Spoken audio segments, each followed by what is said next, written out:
На Харківщині скандал навколо дитячого будинку сімейного типу. 7-річна вихованка цього закладу потрапила до лікарні, вся в синцях та з переломом ключиці. Батько запевнив, що дівчинка начебто просто впала зі сходів. Але до поліції надійшла інформація, що дітей у цій родині регулярно били. Причому навіть битою за те, що брали їжу в холодильнику без дозволу. Чому соцслужби нічого не помічали, розбиралась наша Тетяна Доцяк. Жахливий знімок оприлюднив на власній сторінці у Телеграм блогер Євген Зуб. Обличчя маленької дівчинки в синцях. Це 7-річна вихованка будинку сімейного типу з селища Слатине поблизу Харкова. Там проживало 8 дітей. Родина мешкає в ось цьому будинку. На вікнах навіть можна побачити дитячі іграшки. Однак сусіди кажуть, жодного разу не бачили, щоб діти бігали на дворі.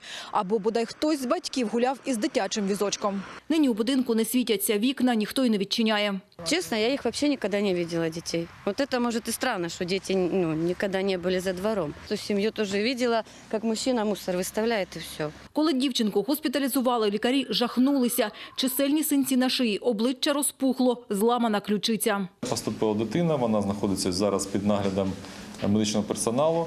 Ситуація стабільна, надається допомога. Ось 49-річний тато великої родини в дитячій лікарні. Сюди після побиття однієї з доньок привезли на обстеження всіх дітей. Хто покалічив дитину, не каже.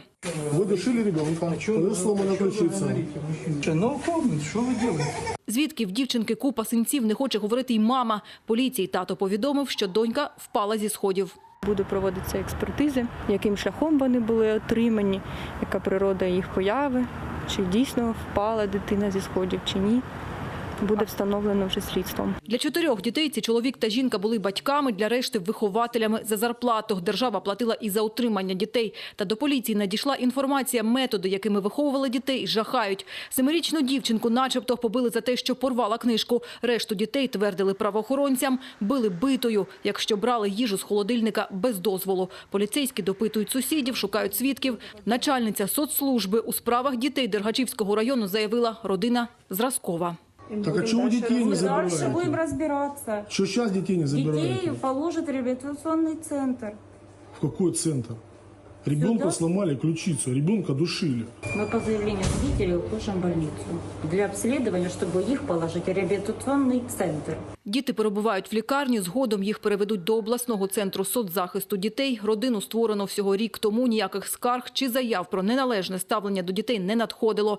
Під час візиту у вересні соцслужба нічого не виявила. Батьки пройшли навчання, відповідно, отримали рекомендації і таким чином влаштовувались діти до родини. Будь-яких нарікань або негативної інформації до теперішнього часу не надходило. В поліції відкрили кримінальне провадження за навмисні тілесні ушкодження. Батькам загрожує до 8 років тюрми. Покарати можуть і соцпрацівників. Справу пообіцяла контролювати уповноважена Верховної Ради з прав людини Людмила Денісова. Тетяна Доцяк, Ігор Тамбієв. Факти ICTV.